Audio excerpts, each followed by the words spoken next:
Santo. Amém. Ave Maria, cheia de graça, o Senhor é convosco. Bendita sois vós entre as mulheres, bendito é o fruto do vosso ventre, Jesus. Santa Maria, Mãe de Deus, rogai por nós pecadores, agora e na hora de nossa morte. Amém. Maria, auxílio dos cristãos. Rogai por nós. São Bento e São Mauro. Rogai por nós. Em nome do Pai, do Filho e do Espírito Santo. Amém. Boa noite a todos. Salve Maria. Bem, hoje a aula vai ser sobre o ecumenismo. Isso aqui eu considero como uma segunda parte de uma primeira aula já dada, que foi sobre a verdadeira igreja de nosso Jesus Cristo, onde nós apresentamos alguns argumentos, alguns pontos doutrinários para mostrar, seja por argumentação de natureza histórica, seja por fundamentação na Sagrada Escritura, de que a Igreja Católica Apostólica Romana é a verdadeira e única igreja de nosso Jesus Cristo. Só para retomar, só para relembrar, né? Nós vimos lá que ela é una, santa, católica e apostólica. Ela é também conhecida como o corpo de Cristo, o corpo místico de Cristo. Ela também é vista como a esposa de Cristo, sem ruga e sem mancha. Ela é coluna e fundamento da verdade. Se alguém pode dizer que é a dona da verdade, é a igreja. E tem como chefe supremo o Papa, e com seus bispos, pela sucessão apostólica. Então vemos esses pontos aí, e de aulas anteriores, que nós tratamos de alguns pontos sobre a verdade, sabemos que a verdade ela é imutável. Então o que a igreja ensinou antes é o que vale durante a Idade Média, vale durante a Idade Moderna e vale até hoje. O que a igreja ensinou é verdade sempre. Reforço aqui o que o Catecismo São Pio X já nos ensina, que isso seria uma síntese do que é a Igreja Católica Apostólica Romana, fora da qual ninguém pode salvar. Nesse mesmo Catecismo tem uma pergunta em que se diz que, como resposta, que não há santidade fora da Igreja. Só pode existir santidade na Igreja Católica Apostólica Romana. Não há elementos de santidade em outros locais, apenas na Igreja. Fora da qual ninguém pode salvar, assim como no dilúvio, quem estava fora da arca de Noé não se salvou do dilúvio. Quem estiver fora da barca de Pedro não tem como se salvar. Então isso nós vimos em apertada síntese na aula anterior, onde nós vimos a verdade. Agora vamos ver aqui a oposição a essa verdade, que é o ecumenismo.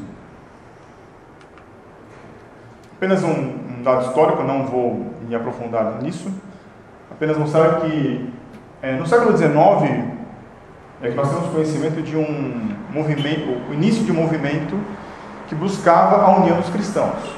Todos se lembram que tivemos uma chaga, uma ferida, mas que não afetou a unidade nem a santidade da igreja, que foi a cisão, foi a revolta de Lutero. Com a revolta de Lutero, nós vimos a multiplicação de milhares de seitas. Hoje temos 35.500 denominações. É como se fosse um vírus, propriamente, que se alastrou. E no século XIX, diante dessa diversidade de denominações, iniciou-se uma busca pela unidade dos cristãos. Mas veja que esse movimento nasceu dentro dos protestantes. Os protestantes é que começaram esse movimento. E só para citar, temos lá em Londres, já em 1844, metade do século XIX, a Associação Cristã de Moços. Ainda no século XIX, já nos Estados Unidos, temos a fundação do Parlamento Mundial das Religiões. Depois o Congresso Missionário em Edimburgo, Movimento Vida e Ação, Movimento Fé e Constituição. Em 46, John Mott era um leigo metodista.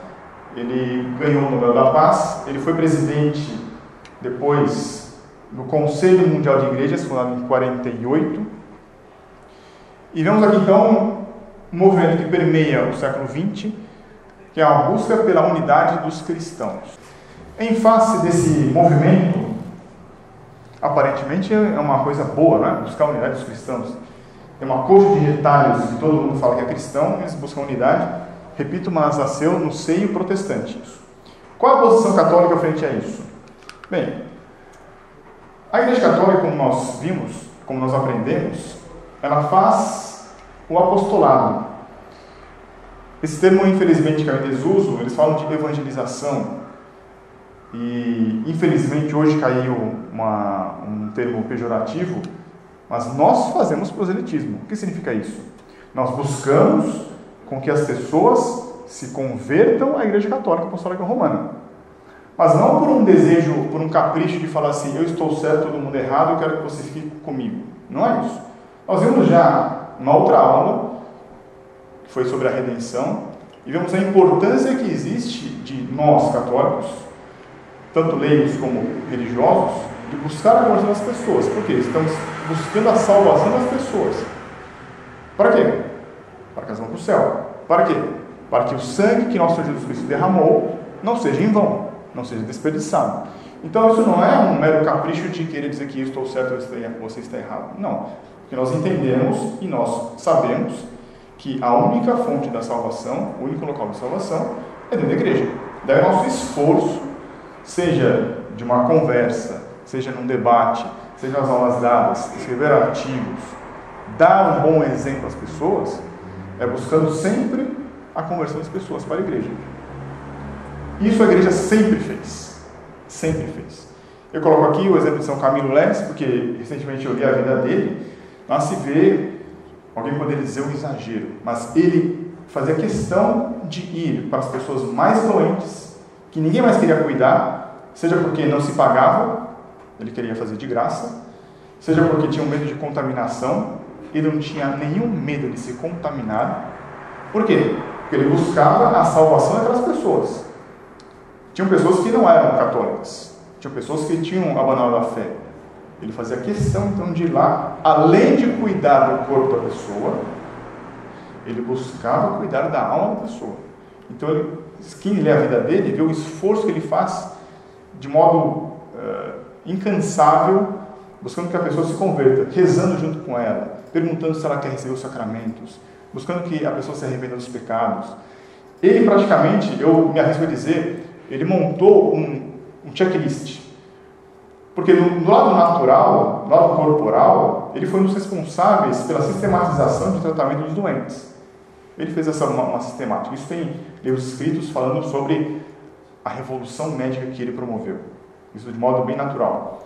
Mas tem um reflexo também sobrenatural. Ele fez, digamos assim, um protocolo. Então ele mandava os seus discípulos checarem se a pessoa havia recebido o batismo, se ela tinha se preparado para a confissão, porque aquela pessoa ela pode falecer daqui a pouco, ela tem que se preparar. Tudo isso buscando a salvação das almas das pessoas. No caso do Camilo Leles, dos mais doentes. Então, aqui seria o extremo. Ele até o final da vida de alguém buscava a salvação dessa pessoa, buscava a conversão dessa pessoa. É óbvio aqui que ninguém é louco, ninguém é estúpido de sair na rua, nas praças, gritando com a Bíblia na mão, dizendo que a Igreja Católica é a única que salva. Não é isso. Não está se dizendo isso.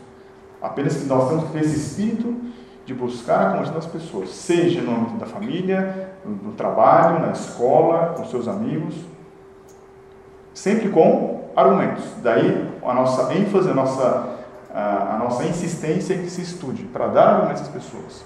Não é gritando nas ruas, nem batendo com a Bíblia na cabeça das pessoas que vai se converter. Não é isso, não se trata disso. Isso é o real significado da palavra proselitismo nosso. Buscar a conversão das pessoas. E eu coloquei aqui, que é o mote da nossa aula, a expressão, digamos assim, oficial e do Supremo Chefe da Igreja, que é o Papa, no caso o Papa Pio XI, em 1928, ele escreveu uma encíclica, que é o que nós vamos tratar nessa aula, contra os chamados pancristãos. Lembramos que no final do século XIX, no começo do século XX, iniciou-se o movimento de união dos cristãos, o movimento ecumênico, nos protestantes. E isso encontrou uma certa acolhida em alguns meios católicos. O Papa Pio XI viu isso e já reagiu. Escreveu essa encíclica, Mortalium Animus, contra os chamados pancristãos. Exatamente, quer fazer uma união com os cristãos. Já Leão XIII tinha condenado. Já Leão XIII tinha condenado. Ou seja, já no século XIX já se viu isso e foi condenado.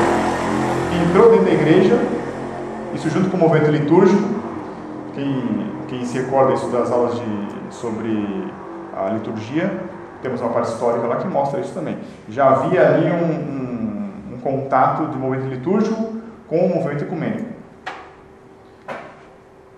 Então, vamos ver então com a posição católica.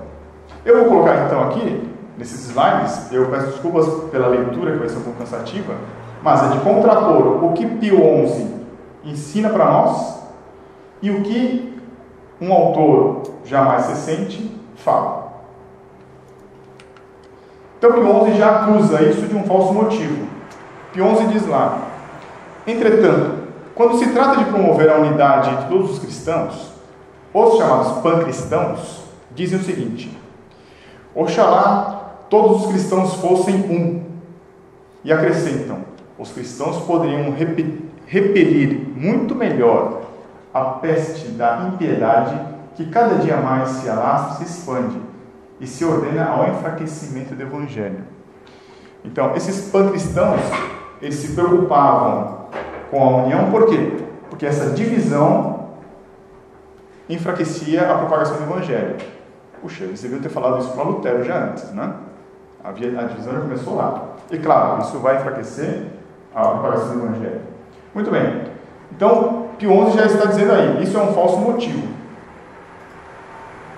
Pio XI já denuncia. Mas fica mortalem ânimos, parágrafo 4.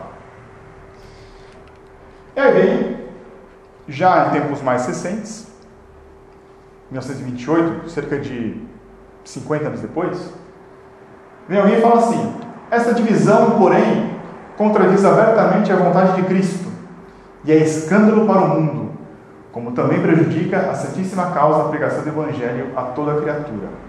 Quer dizer, então, o que Pio XI disse lá atrás, alguém repetiu mais tarde. É a mesma fala, é o mesmo diagnóstico que se fala. Olha, os cristãos estão divididos. E isso é um escândalo para o mundo. Então, essa divisão entre católicos, ortodoxos, protestantes é causa do fracasso da evangelização. Quem que fala isso? Vamos ver depois. Agora Pio XI. Pio XI agora acusa a falsa esperança desses pancristãos aí. Alguns pancristãos lutam pelo ecumenismo e passaram a ter a esperança de que os povos concordarão fraternalmente na profissão de algumas doutrinas como que em um fundamento comum da vida espiritual.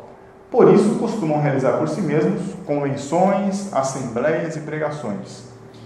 De fato, o movimento ecumênico, ele nasce e começa a tomar corpo em nível mundial, e foram famosas os encontros, as assembleias dessas reuniões que se fizeram. Daí o surgimento do Parlamento Mundial das Religiões, daí o surgimento do Conselho Mundial Cristão, das igrejas cristãs. E aí um autor mais moderno diz: o movimento ecumênico teve início precisamente no âmbito das igrejas e comunidades da Reforma. Sim, ele reconhece isso. Isso é um fato histórico. Ninguém aqui está acusando de nada. Isso é um fato histórico. O movimento ecumênico nasceu no seio protestante. E ele continua: também entre nossos irmãos separados. Então vocês estão vendo que já fala, deve ser o quê? Um católico falando. Também entre nossos irmãos separados, por moção da graça do Espírito Santo, surgiu um movimento cada vez mais intenso em ordem à restauração da unidade de todos os cristãos. Esse movimento de unidade é chamado ecumênico.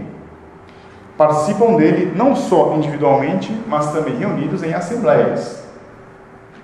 Aqui, veja, ele já coloca que o Espírito Santo é que moveu essas pessoas a começarem o movimento ecumênico. Então, os cristãos divididos, ao se reunirem em assembleias, isso foi feito por moção do Espírito Santo. Veja daí um caráter sobrenatural. Claro, isso é falso, como já vimos. O que o Espírito Santo faz? Ele concede graças atuais às pessoas, para que as pessoas comecem a se mover para se converterem, para mudarem de vida, e não para fazer isso aqui. Isso fique claro. Pio XI agora, ele denuncia uma falsa acusação. Que acusação? Eles, os pancristãos, estabelecem e concebem que o chamado protestantismo, de modo bastante inconsiderado, deixou de lado certos capítulos da fé e alguns ritos do culto exterior. Mas de imediato acrescentam: que essa mesma igreja, a Igreja Católica, também agiu mal. Então, para ser uma atitude bonita, né, de humildade, olha, os protestantes realmente eles erraram algumas coisas, mas aí logo vem a carga. Mas vocês católicos também erraram, vocês também agiram mal. Isso Pio XI está denunciando, está condenando. Por outro lado, uma pessoa mais moderna já diz assim: nesta una e única Igreja de Deus, já desde os primórdios surgiram algumas cisões. De fato, como nós vimos, já nos tempos apostólicos haviam cisões. Sempre houve vozes discordantes da Igreja, a começar por Judas Iscariotes. Sempre haverá. Sempre haverá. Nos séculos posteriores, porém, originaram-se dissensões mais amplas. Aqui está falando de Lutero. Comunidades não pequenas separaram-se da plena comunhão da Igreja Católica. Algumas vezes, não sem culpa dos homens de um e do outro lado. É exatamente aquilo que Pio XI já estava denunciando. Acusam a Igreja que ela também é culpada das divisões que existem dos cristãos. Isso é uma mentira. Isso é uma mentira. A começar por Lutero. Porque se fosse realmente tomar isso como verdade, então eles estão acusando o nosso Senhor Jesus Cristo. Porque quando o nosso Senhor diz naquele episódio famoso: quem não comer da minha carne, quem não beber do meu sangue, não terá vida eterna, os discípulos de nosso Senhor disseram: essas palavras são muito duras, vamos embora. Então o nosso Senhor aqui estaria sendo a causa da divisão dos discípulos, lá nos primórdios. E é uma mentira. Aqui é a mesma coisa. Estamos dizendo que os católicos, que a Igreja Católica é responsável pela divisão também. Isso é uma mentira. Ele continua: mas, além das diferenças doutrinais a resolver, os cristãos não podem ignorar o peso das atávicas incompreensões que herdaram do passado, dos equívocos e preconceitos de uns relativamente aos outros. Não raro, depois, a inércia, a indiferença e um conhecimento recíproco insuficiente agravaram tal situação. Agora está dizendo que a Igreja Católica ela ignora muitas coisas dos protestantes e por causa dessa ignorância, isso contribui para aprofundar mais ainda a divisão. Pio XI agora continuando. Ele aqui denuncia a falsa interpretação que os pancristãos dão para um trecho da Sagrada Escritura, do Evangelho. Os autores pancristãos dessa opinião acostumaram-se a citar Cristo, quase que indefinidamente, exaustivamente, ad nauseam, dizendo, para que todos sejam um. Fazem-no, todavia, de modo que, por essas palavras, aqui ele acusa a falsidade da interpretação, queiram significar um desejo e uma prece de Cristo ainda carente de seu efeito, que ela pode, sem dúvida, ser desejada e talvez realizar-se alguma vez por inclinação comum das vontades. Pio XI aqui, então, está dizendo que os pancristãos, quando o nosso Senhor Jesus Cristo reza pela unidade, querem dizer que isso ainda vai ter efeito, que Cristo ainda estava carente de seu efeito, para que todos sejam um. Essa é a interpretação errônea que os pancristãos dão. Qual seria a interpretação correta? Basta nós lermos no Evangelho. Lendo no Evangelho, São João diz lá, capítulo 17, nosso Senhor diz: eu não rogo somente por eles, os apóstolos, mas também por aqueles que hão de crer em mim, por meio da palavra deles, dos apóstolos, para que todos sejam um, como tu, Pai, o és em mim e eu em ti, para que o mundo creia que tu me enviaste. Repare bem isso aqui. Nosso Senhor Jesus Cristo reza para Deus Pai, pedindo pela unidade. De quem? Para aqueles que vão crer nele. Quem é que crê em nosso Senhor Jesus Cristo? Quem crê em nosso Senhor Jesus Cristo é aquilo que ouve nosso Senhor Jesus Cristo e põe em prática a palavra dele. Toda a palavra dele. Ele mandou comer da carne, beber do sangue. Ele mandou confessar os pecados. Ele mandou, tem que ter apóstolos, tem que ter discípulos sacerdotes, que vão fazer o santo sacrifício da missa. Tem que ter os sacramentos, tem que ter uma igreja. Ele tem uma mãe. Ora, se nós perguntarmos para as 35.500 denominações que hoje existem de protestantes, nós vamos ver que eles acreditam em Cristo em partes. Uma parte aqui eu aceito, outra parte não. Quem crê em Nosso Senhor crê em tudo. E quem crê em tudo? É somente os católicos. Essa que é a verdade. Então ele roga para que todos aqueles que hão de crer nele, de maneira integral, não em partes, por meio da palavra dos apóstolos, não de um fulano que fez uma faculdade de teologia e agora se diz pastor. Tem que ter a sucessão apostólica. E para que esse sim seja um, para que não haja divergências. Para que, como São Paulo diz, para que haja, como São Paulo diz, suportar uns dos outros defeitos de cada um. Para que as mesquinharias não causem divisões. Para que todos sejam um. Essa é a verdadeira interpretação desse trecho aqui. Nosso Senhor Jesus Cristo reza pela unidade dos cristãos verdadeiros, não dos falsos. O que esse homem moderno agora fala? Diz ele aqui, não há dúvida que o Espírito Santo está em ação nesta obra ecumênica, conduzindo a Igreja para a plena realização do desígnio do Pai, em conformidade com a vontade de Cristo, expressa com vigor tão veemente na oração que, segundo o quarto Evangelho, que é o de São João, os seus lábios pronunciam. Tal como então, também hoje, Cristo pede que um ímpeto novo reanime o empenho de cada um em ordem à comunhão plena e visível. Esse texto aqui repete exatamente aquilo que o Papa Pio XI, na sua encíclica, condenou. Essa interpretação é falsa, já dizia Pio XI. Aqui ele está repetindo isso. Aqui ele está reafirmando isso aí. Isso aqui está em desconformidade com o que Papa Pio XI disse. Essa não é a verdadeira interpretação. Cristo, quando se pronunciou tão veemente na oração, não foi para reanimar o empenho de cada um das 35.500 denominações para a união. Não é. Então, temos aqui duas posturas, duas posições. Uma, a de Nosso Senhor que reza pelos apóstolos e para os futuros católicos, para aqueles que hão de crer em mim de maneira integral. Mas para quê? Para que todos sejam um. Mas para quê? Para que o mundo também acredite.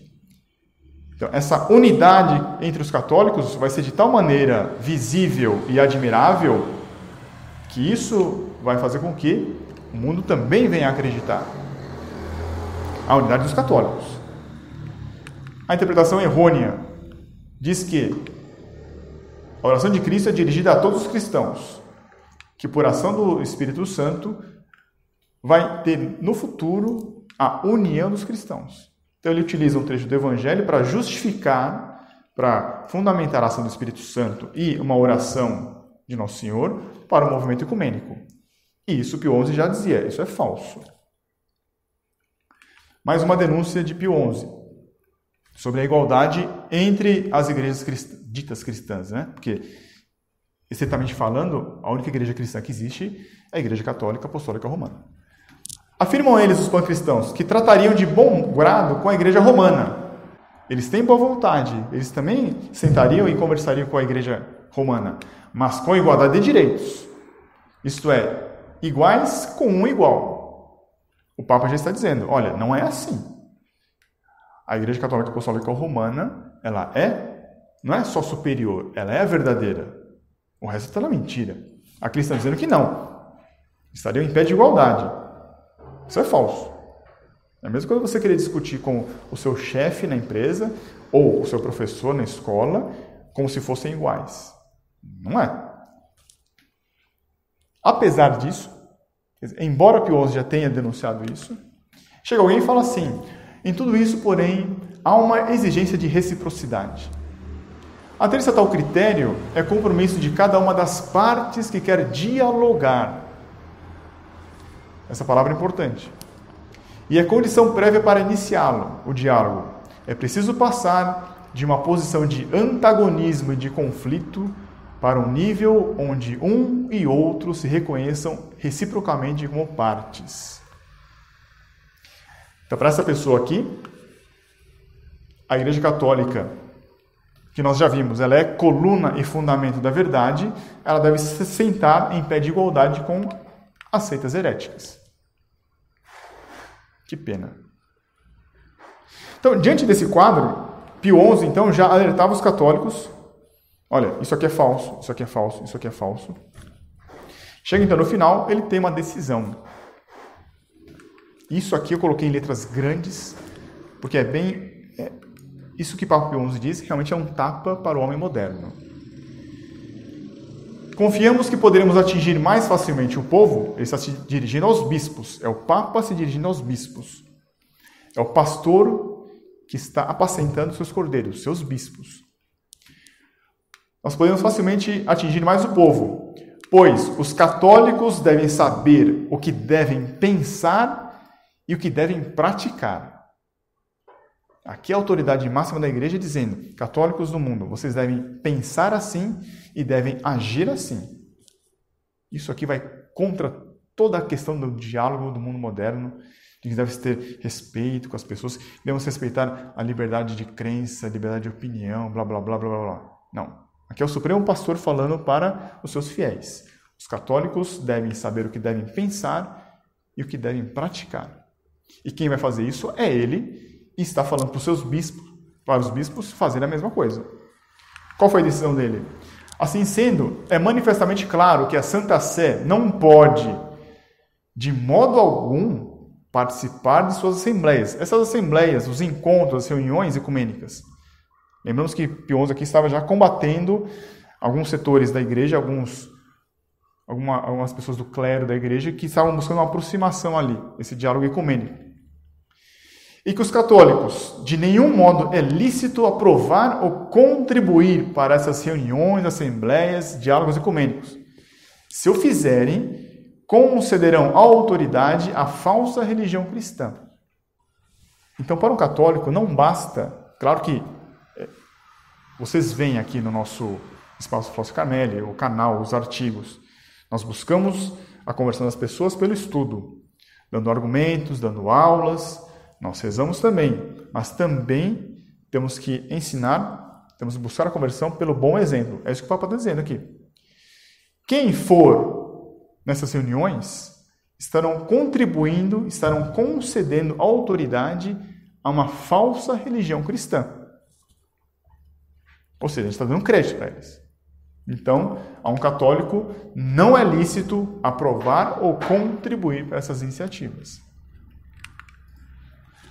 Advertidos, pois, o Papa continua, pela consciência do dever apostólico, para que não permitamos que o rebanho do Senhor seja envolvido pela nocividade dessas falácias, dessas mentiras do movimento ecumênico, apelamos, veneráveis irmãos do episcopado, está falando para os bispos, para o vosso empenho na precaução contra este mal. Então, Pio XI já nomeia com todas as letras. Esse movimento ecumênico que busca a união dos cristãos é um mal, é uma mentira, e nós não podemos contribuir para isso aí. Assim, concluindo, não é lícito promover a união dos cristãos. O Papa diz, não é lícito buscar essa união, senão promovendo o retorno dos dissidentes à única verdadeira Igreja de Cristo. Então, olha só, ele está dizendo, quando um católico ele quer a união dos cristãos, ele não pode buscar todo mundo, vamos se unir, vamos conversar e dialogar. Ele está dizendo o quê? A verdadeira união, o único rebanho de Cristo que um católico pode buscar é com a volta, com o retorno dos dissidentes à única e verdadeira Igreja de Cristo, dado que, infelizmente, se separaram dela. Então, Pio XI aqui ensinando como é que um católico deve pensar, como é que ele deve agir. Ele não deve ir nessas reuniões ecumênicas, não deve participar, não deve dar apoio. E o que ele deve fazer? Ele deve buscar o retorno dos dissidentes à verdadeira Igreja de Cristo. É pela conversão. Deve-se buscar a conversão deles. E aqui vai o recado para os protestantes. Aproximem-se, portanto, filhos dissidentes da fé apostólica. Não com o objetivo e a esperança de que a Igreja do Deus vivo, coluna e fundamento da verdade, a Igreja Católica, renuncie à integridade da fé e tolere os próprios erros dos protestantes, mas pelo contrário, para que se entreguem a seu magistério e regime. Protestantes, então, se quiserem de fato ser cristãos, devem voltar para o seio da Igreja Católica, renunciando aos seus erros e se submetendo ao regime, à autoridade do Papa. Assim como já ensinou o Catecismo de São Pio X lá atrás, dizendo que quem é católico tem que ser batizado, tem que frequentar os mesmos sacramentos e tem que estar submetido à mesma lei de Cristo e submetido aos seus pastores legítimos, principalmente o Papa. Aliás, eu esqueci de falar isso no começo da aula, mas então eu falo agora. A primeira aula que eu tratei sobre a verdadeira Igreja de Cristo, o público principal seriam os protestantes. É uma série de argumentos buscando que os protestantes vejam o erro onde eles se encontram e voltem para a Igreja Católica. De maneira secundária, aquilo também vale para os católicos que não conhecem os argumentos, ou que têm uma posição um pouco dúbia, um pouco fraca, fragilizada. Então, para fortalecer os católicos na fé, nós estamos na verdadeira Igreja de Cristo. Ela é a dona da verdade. Essa aula de agora é um pouco invertida. Agora o foco é para os católicos. Porque eu estou apresentando aqui ensinamentos do Papa Pio XI para nós católicos. Qual deve ser a postura que um católico deve ter, o que ele deve pensar e o que ele deve agir. De maneira, em segundo plano, isso também se dirige aos protestantes. Apenas para mostrar o quê? Se vocês têm alguma esperança de fazer uma união, um parlamento mundial das religiões cristãs, o Conselho Mundial das Igrejas Cristãs, isso aí, vocês estão sendo enganados também. Vocês estão sendo enganados. Porque permanecer no erro não é se salvar, é ficar na mentira. Tudo bem? Então vimos aqui, Pio XI, ele denuncia vários erros, isso é falso, isso é falso, isso é falso, e depois ele dá a posição correta, ensinando de maneira magisterial e mandando e ordenando. Aqueles textos que eu coloquei então, quem fala? Alguns talvez já tenham alguma suspeita de quem fala. Mas quem é que fala aqueles textos lá que eu coloquei? Por exemplo, quem é que diz que deve haver uma reciprocidade em que um se reconheça como o outro em pé de igualdade? Quem fala isso? É o Concílio Vaticano II. Veja lá o que ele fala. De fato, as discrepâncias que de vários modos existem entre eles, os protestantes, e a Igreja Católica, quer em questões doutrinais, quer em questões disciplinares, quer acerca da estrutura da Igreja, criam não poucos obstáculos, por vezes muito graves, à plena comunhão eclesiástica.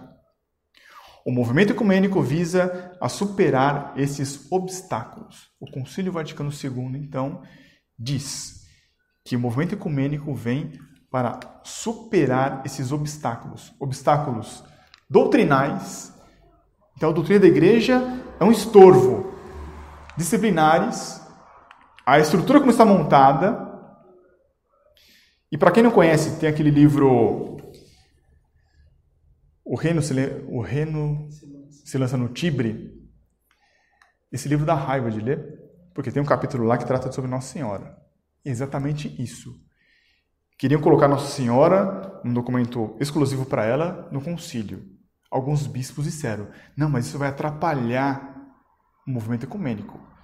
Até Nossa Senhora era um estorvo para a união dos cristãos. Ou seja, na verdade, era um estorvo para o retorno dos dissidentes à Igreja Católica. Então, doutrinariamente, disciplinarmente, estruturalmente, a nossa própria mãe seria um estorvo é um obstáculo para esse movimento ecumênico. Ainda o Vaticano II. Promover a restauração da unidade entre todos os cristãos é um dos principais propósitos do Sagrado Concílio. Essa premissa aqui é importante. Esse princípio aqui é importante. Quer dizer que o concílio vem como um dos principais propósitos é a unidade de todos os cristãos. Por isso que eles fazem questão de falar, é o Concílio Ecumênico Vaticano II. Ecumênico aqui eles não estão dizendo como é a raiz da palavra, que indica que é todo o orbe de todo mundo. Seria todo o orbe católico. Não, é o Concílio Ecumênico, ou seja, em que todos os cristãos vão se reunir. Daí se entende então por que eles foram chamados, não como meros observadores, mas para participar das discussões do concílio. Isso naquele livro que eu citei também diz isso. Isso é tremendo. Daí se entende então, vocês se lembram de Jean Guiton, é um filósofo, amigo íntimo do Papa Paulo VI. Ele mesmo declara, isso é conhecido, basta colocar na internet, e que ele diz que coisa esquisita, o que era ensinado como erro para os meus pais, de repente no Concílio Vaticano II é ensinado como a doutrina oficial da Igreja. O que Pio XI estava condenando, o Concílio Vaticano II está agora adotando. É uma coisa bem esquisita. Veja lá, o Vaticano II, eu não citei o documento, né? Esse documento é o Unitatis Redintegratio. Aqui está no parágrafo 3. Aqui é o parágrafo 1. E nós aprendemos que, posto um princípio, isso foi na década de 60. Posto um princípio, declarado um princípio, alguém podia falar assim, poxa, mas isso é só uma teoria, não é? Isso foi declarado no documento ali, tá, mas é teoria. Todo princípio tem uma força própria. E se você aceita esse princípio, é claro, o princípio por si não faz nada, quem faz são as pessoas. Se a pessoa adota esse princípio, é uma questão de tempo nós vermos as conclusões, os resultados. É o que nós vamos ver ainda mais tarde nessa aula aqui. Então, esse aqui é um princípio. A restauração da unidade de todos os cristãos. Não como Pio XI falou, que todo católico deve pensar e agir como ele estava dizendo ali, que é buscar a conversão para o seio do catolicismo. Aqui não, é diferente. Continuando lá. Hoje, em muitas partes do mundo, mediante o sopro da graça do Espírito Santo, o próprio concílio diz então que isso aqui é o sopro da graça do Espírito Santo, o quê? Empreende-se pela oração, pela palavra e pela ação, muitas tentativas de aproximação daquela plenitude de unidade que Jesus Cristo quis, no Evangelho de São João. Este concílio exorta todos os fiéis a que solicitamente participem do trabalho ecumênico. O Papa Pio XI ordenou uma coisa, aqui eles estão dizendo outra, contrário. O que os pancristãos repetiam indefinidamente, exaustivamente, ad nauseam, aqui também. Aquela unidade que Jesus Cristo quis. Aqui ele está fazendo alusão àquela passagem lá. Para que todos sejam um. Em latim, é ut unum sint.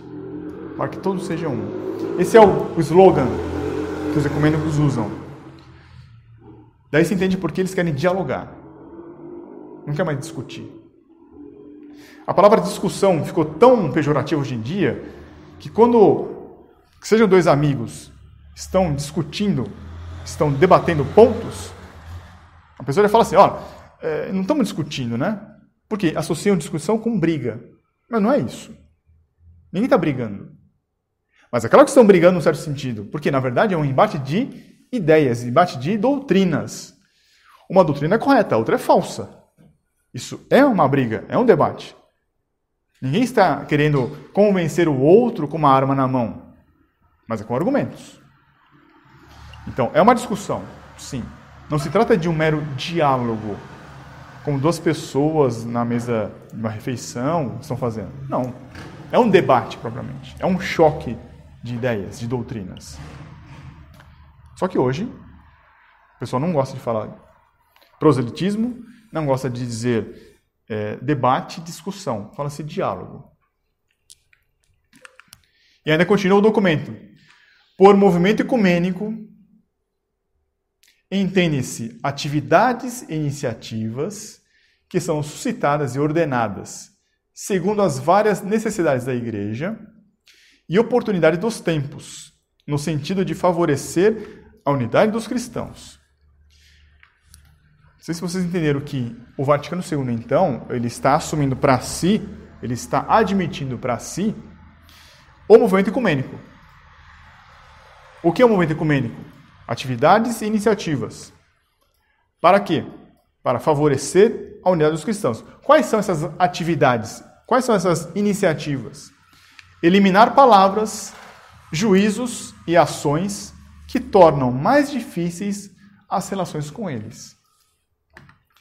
Então eu não posso mais dizer, eu quero a sua conversão. Não, tem que falar assim, eu quero só um diálogo, vamos trocar umas ideias aqui, vamos trocar ideia. Não posso mais dizer assim, olha, quem está fora da igreja não está salvo. Tem que dizer assim, olha, não, na sua religião também tem elementos de santidade que você pode, de repente, chegar a Deus, não é? Você tem que ficar colocando só panos quentes. Você tem que eliminar os juízos. As condenações que houveram no passado de excomunhão, tem que tirar. Não pode mais. Essas ações condenatórias tem que tirar. Por quê? Porque tudo isso torna difícil as relações com os protestantes para a união dos cristãos. Quando eu estou falando isso por mim, quando procuramos converter alguém, no começo você não chega diretamente e fala, você vai dando argumentos, você vai dando alguns fatos históricos. A pessoa ela entende, ela fala, você está buscando com que eu tenha uma mente mais consciente das coisas, não é? Você está buscando o meu bem, né? Claro que eu conheça coisas mais interessantes. Não, eu falo diretamente para ela. Não, estou buscando que você fique católico. Tem que ser muito claro, tem que ser muito verdadeiro. Claro, não sou eu que vou converter, quem converte é Deus. Mas ele se utiliza de instrumentos. Naquele momento, naquela hora, se eu puder dar um argumento, uma boa palavra, um bom conselho ou um bom exemplo, isso tem que ser dado. Para quê? Para que a pessoa se converta e não para que ela fique no erro. Temos que buscar sempre a conversão da pessoa. Por quê? Para que o sangue de Nosso Senhor não seja desperdiçado. Porque para cada alma, embora a justiça divina permaneça, a glória divina permaneça por ser feita a justiça, mas uma pessoa ir para o inferno, Deus não quer. Só vai quem quer, Deus não quer. Mas para isso ela tem que estar dentro da barca de Pedro, assim como tinha que estar dentro da arca de Noé, para se salvar. Ainda o documento do Vaticano II. Assim, palmilhando este caminho, o caminho ecumênico, superando pouco a pouco os obstáculos que impedem a perfeita comunhão eclesiástica, todos os cristãos se congreguem numa única celebração da Eucaristia e na unidade de uma única igreja. Quem lê pode pensar que a retirada de obstáculos tem que ser por parte dos protestantes. Mas não é bem assim que a gente vai ver. E agora a gente vê, com o princípio posto lá no concílio, que é buscar a unidade dos cristãos, agora a gente vê o fim. Qual a conclusão? Onde se quer chegar de fato? Qual o objetivo final? É que todos se congreguem numa única celebração da Eucaristia. Não pela conversão, mas pela reunião das pessoas, simplesmente. Mas isso não está dito. Muito bem, vamos lá, vamos continuar. Mas é evidente que o trabalho de preparação e reconciliação dos indivíduos que desejam a plena comunhão católica é, por sua natureza, distinto da empresa ecumênica. Então aqui ele dá um contraponto. Ele está dizendo, olha, preparar e reconciliar os indivíduos, aqui seria a conversão deles, individual, é distinto da empresa ecumênica. Nós estamos vendo que é mesmo. Aqui vem o problema, olha o que ele fala. Entretanto, não existe nenhuma oposição entre as duas. Como não existe? Em nenhum momento aqui se disse sobre a conversão das pessoas à Igreja Católica. Isso realmente é distinto. Não tem nada a ver com isso aqui. Agora, ele está dizendo que não existe oposição entre as duas, pois ambas procedem da admirável providência divina. De novo, ele está dizendo aqui que o movimento ecumênico ele foi movido pelo Espírito Santo. Isso não pode ser verdade. Porque o movimento ecumênico visa o quê? Tirar obstáculos doutrinários, disciplinares da estrutura da igreja, buscando que todos tenham uma única celebração eucarística, mas por culpa também dos católicos, ou seja, retirar elementos doutrinários, disciplinares e da estrutura da igreja envolve também da igreja católica, então. Então não se trata aqui de conversão, se trata aqui de agremiação. Isso é distinto. Assim, se houve deficiências, quer na moral, quer na disciplina eclesiástica, quer também no modo de enunciar a doutrina católica, tudo seja reta e devidamente reformado no momento oportuno. Aqui está, então, um mandato do concílio. Ele está dizendo o quê? Que o que a igreja fez no passado, na moral, na disciplina e até na doutrina, teve alguns erros ali. Teve alguns exageros, né? Tem gente que fala assim, a igreja exagerou aqui, então isso aí deve ser reformado. Isso aí seria obstáculo para a união com os cristãos. Quando nós falamos assim, muita gente fala, né? Vocês estão sendo contra a igreja, né? Puxa, mas olha, o que ele está falando? Aqui ele está dizendo que a igreja falhou em algum momento na moral, na disciplina e na doutrina. Por que essas pessoas não ficam com raiva então disso aqui? Porque aqui está sendo admitido. E está dizendo ainda, foi feito isso e deve ser agora reformado.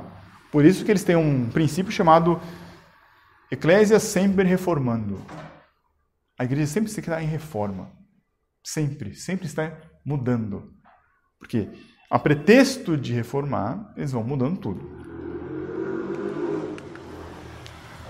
E aqui tem mais um que fala, infelizmente, São João Paulo II.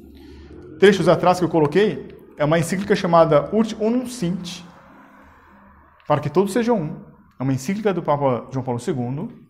Tem trechos lá atrás que eu coloquei apenas as iniciais, UUS. É dele o que ele fala. Então ele também admite aqueles princípios que já Pio XI já denunciava no passado. E ele concorda, por esse motivo, o empenho ecumênico deve fundar-se na conversão dos corações e na oração. Não é na conversão das pessoas à Igreja Católica, como Pio XI já havia mandado, e já havia mandado um recado para os protestantes. Não, aqui se trata apenas de uma conversão dos corações, ou seja, para um desejo sincero de unidade com os outros. Isso é falso. Então estamos vendo aqui que toda essa mentalidade, eu diria, toda essa doutrina ecumênica que nasceu lá no século XIX, veio primeiro no século XX, que os papas, em particular que eu estou colocando aqui, Pio XI, denunciou e condenou, isso chega, desemboca no Concílio Vaticano II e é assumido.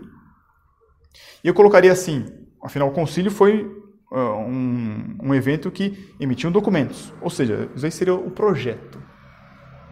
E como se deu a execução do projeto? Isso vamos na história. Então, depois do concílio, começou-se a executar esse projeto. De fato, nós vemos os famosos encontros de Assis. E que aqui é pior. Não é apenas com os chamados cristãos, mas com todas as religiões do mundo, reunidas em Assis para rezar em comum, como se Deus escutasse as orações dos pagãos, que tem por Deus os demônios, como São Paulo diz. Isso não tem nada a ver. O Conselho Mundial das Igrejas, a igreja, ela participa como observadora. Quer dizer, os protestantes foram chamados para o Concílio Vaticano II como participantes. No Concílio Vaticano I, o Papa convidou os protestantes para que eles vissem a verdade ser proclamada, para que eles se convertessem. E aqui, a Igreja Católica participa como observador do Conselho Mundial das Igrejas. Outra execução do projeto, isso aqui é concreto. As declarações conjuntas. Temos uma famosa aí, que é a declaração sobre a justificação. Não sei quanto tempo demorou, diálogo vai, diálogo vem, conversa aqui, conversa dali, muda a palavra, e daí teve como fruto uma declaração conjunta, católicos com luteranos, sobre a justificação. Eu não vou tratar disso aqui, mas quem quiser, leia esse documento e fiquem, eu espero que fiquem abismados com esse documento, porque o que ele fala ali é tremendo. Ele diz que, de fato, o que houve com Lutero ali no passado, aquilo teve sua razão de ser. Isso aí é negar toda a história que nós sabemos já, que a gente aprende no ensino médio, da revolta de Lutero. Outros pontos que a gente vê, a execução desse projeto. Foi promulgado um novo Código de Direito Canônico. Lembre-se que lá no documento conciliar dizia, tem que se reformar, por quê? Porque a disciplina eclesiástica também é obstáculo. Novo código canônico. Tem uma nova liturgia com a missa nova. Todos os elementos, toda aquela blindagem contra os protestantes que havia na missa, a missa nova foi retirada. Não vou tratar disso agora, né? Todos já sabem. O Papa agora é apenas um presidente.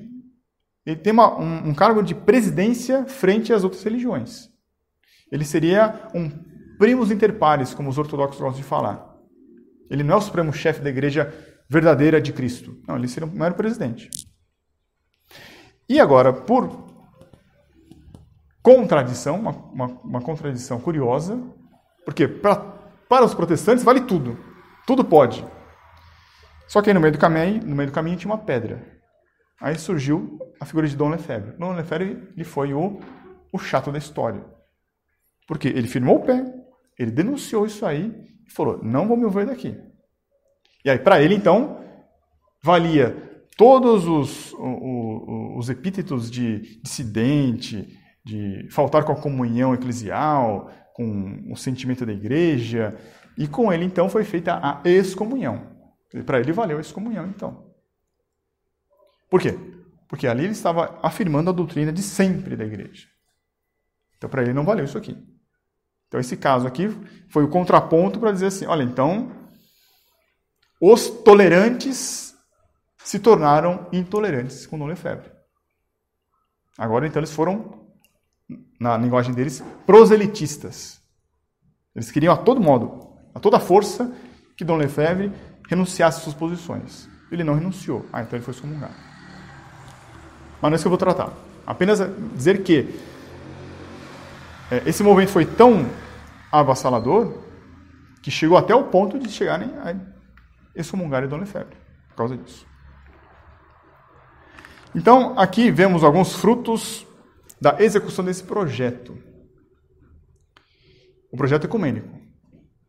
Agora vamos ver algumas consequências. Quando fazemos algum estudo de alguma coisa, nós temos duas maneiras de analisar. Podemos fazer uma análise qualitativa, né? Nós vemos os resultados por uma análise qualitativa, e eu creio que isso está visível para todos nós. Qualquer um que observar a realidade tal qual ela é nos anos depois do concílio, já tem elementos que podem já dizer, olha, foi um fracasso isso aí. Esperava-se o novo Pentecostes, a primavera da igreja, e o que se encontrou foi uma igreja em autodemolição. Papa Paulo VI. Parece que a fumaça de Satanás entrou na igreja. Papa Paulo VI. São declarações dele. Mas não precisa uma declaração dele. Basta qualquer um ver a realidade. O movimento ecumênico buscava a união dos cristãos e provocou a divisão dos católicos. Porque hoje você não pode mais ir numa missa de uma paróquia, porque na outra paróquia já é totalmente diferente. O que um padre explica e ensina é diferente do que um outro explica e ensina. Nós sabemos até de conflitos que existem, discussões, aí sim, né? De divergências que existem. Por quê? Porque muitos de nós já passou por isso, os filhos levam uma doutrina para casa que aprenderam, e os pais têm uma outra doutrina. Então, no seio do catolicismo, é que houve a divisão. O ecumenismo não trouxe nenhuma união com os protestantes, e mais, trouxe a divisão para os católicos. Porque a doutrina foi deturpada, foi ensinada de maneira errônea. Porque tem uma nova disciplina, uma nova liturgia, tem um novo conceito de papado. E qual foi a consequência disso, então? Aí vem uma análise numérica. Eu trago aqui para vocês uma análise numérica. Isso vocês podem encontrar no livro do Michael Davis. Um é o Concílio de João 23 e o outro é as bombas relógios do Concílio. As bombas relógios litúrgicas. Lá também tem esses números, quem quiser. É um livro recentemente lançado pelo Flávio Carmelli. Consequência. Alguém pode dizer assim, depois do concílio, lá nos Estados Unidos, o concílio foi em 65, começou em 65. O número de católicos aumentou, era 45 milhões e houve um aumento de 44%. Hoje, 2002, é a estatística que ele tem, ficou em 65 milhões. Houve um aumento, não é? Sim, em termos absolutos. Porém, não podemos esquecer que a população americana também cresceu. Então, em 65, a proporção de católicos nos Estados Unidos era de 22,7%. Em 2002, 22,6%. Praticamente igual. Quer dizer, todos sabem que os Estados Unidos é um país, majoritariamente, ou ele foi colonizado pelos protestantes. Havia um crescimento da Igreja Católica ali. Curiosamente, após 65, ele ficou estagnado.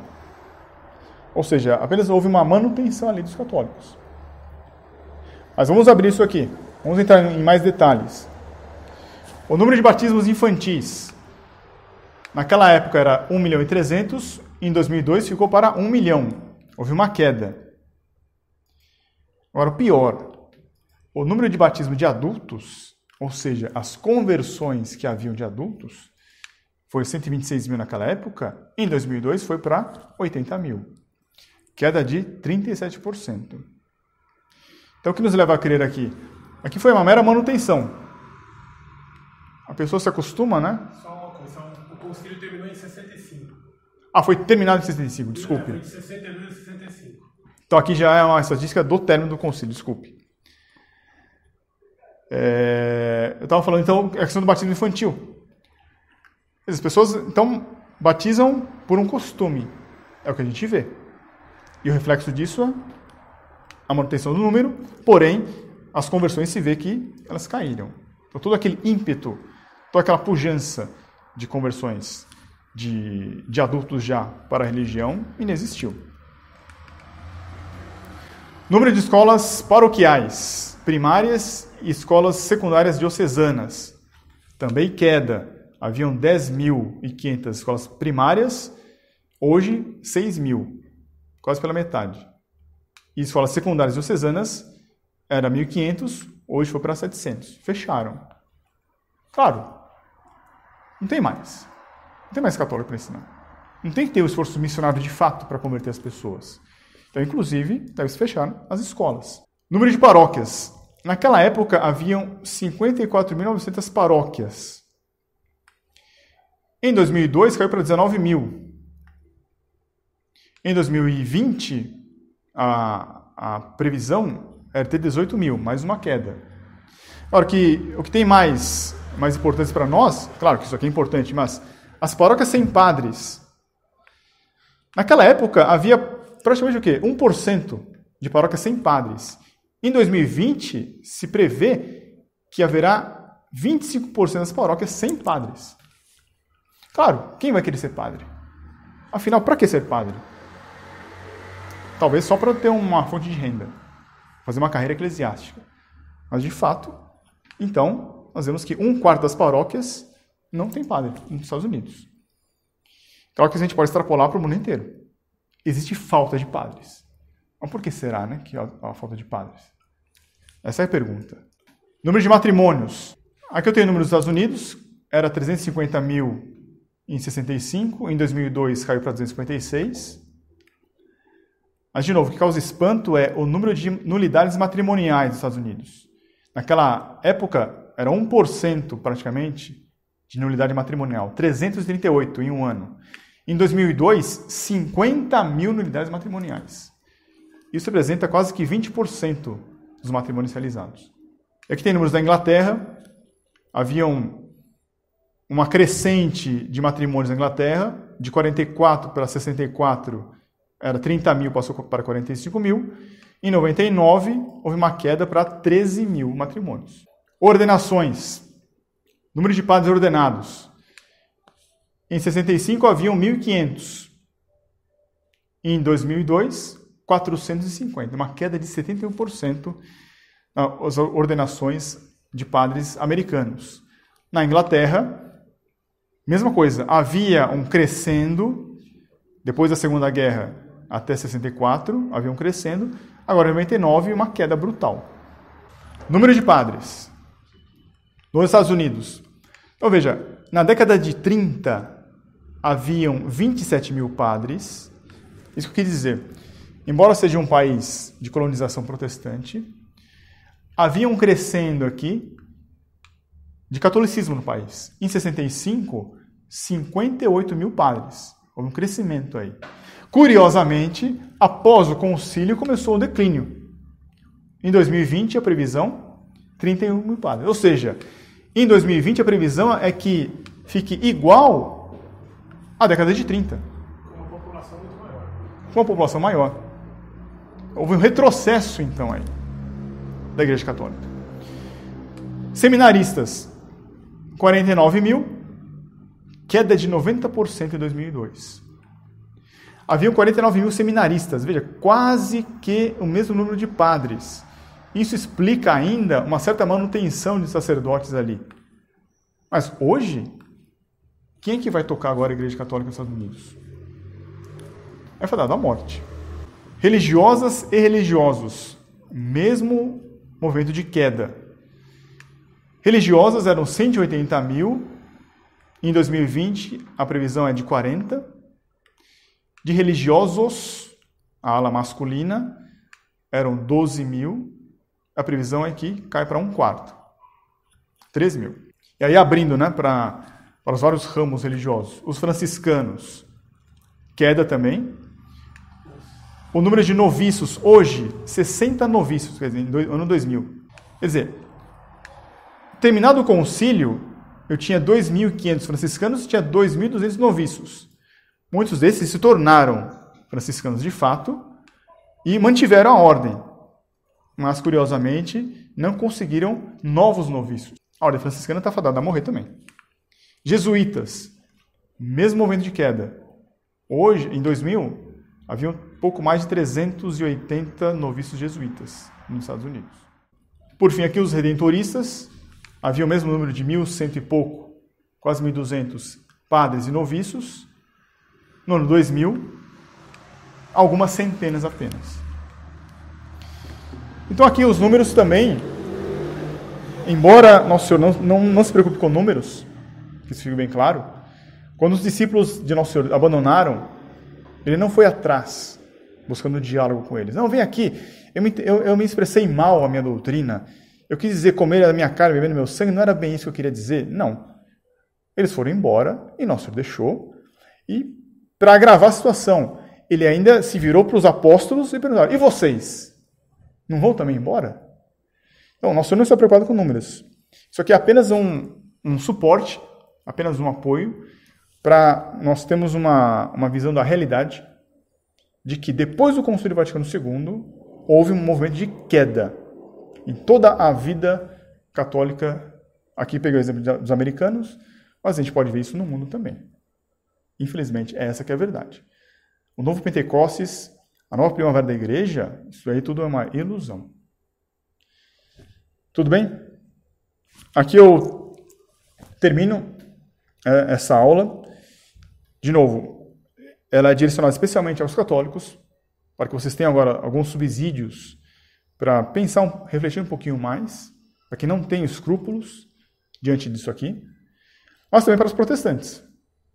A verdadeira igreja é a católica apostólica romana, e esse movimento ecumênico é um engodo. É você permanecer na falsidade. E isso o Nosso Senhor não quer. Tudo bem? Então podemos rezar para terminar. Em nome do Pai, do Filho e do Espírito Santo. Amém. Ave Maria, cheia de graça, o Senhor é convosco. Bendita sois vós entre as mulheres, e bendito é o fruto do vosso ventre, Jesus. Santa Maria, Mãe de Deus, rogai por nós, pecadores, agora e na hora de nossa morte. Amém. Maria, auxílio dos cristãos. Rogai por nós. São Bento e São Mauro. Rogai por nós. Em nome do Pai, do Filho e do Espírito Santo.